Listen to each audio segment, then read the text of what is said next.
ফেলুদা না ব্যোমকেশ? পুরোহিত মশাই, আপনার মতে কে বেশি ভালো? আমি বড়ই আশ্চর্য হই, তোমাদের কি সবেতেই তুলনা করতে হয়? দুজন আলাদা সময় এবং চিন্তাধারার মানুষ।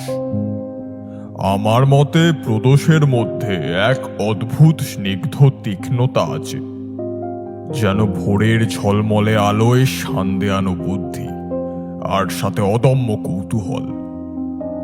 অন্যদিকে ব্যোমকেশ যেন গোধূলির আলো, স্থির, পরিপক্ক এবং মানুষের জটিল মনস্তত্ত্ব পড়তে ওস্তাদ। একজন আমাদের শেখায় রহস্যের জট খুলতে, অন্যজন শেখায় মানুষের মনের অন্ধকারকে চিনতে।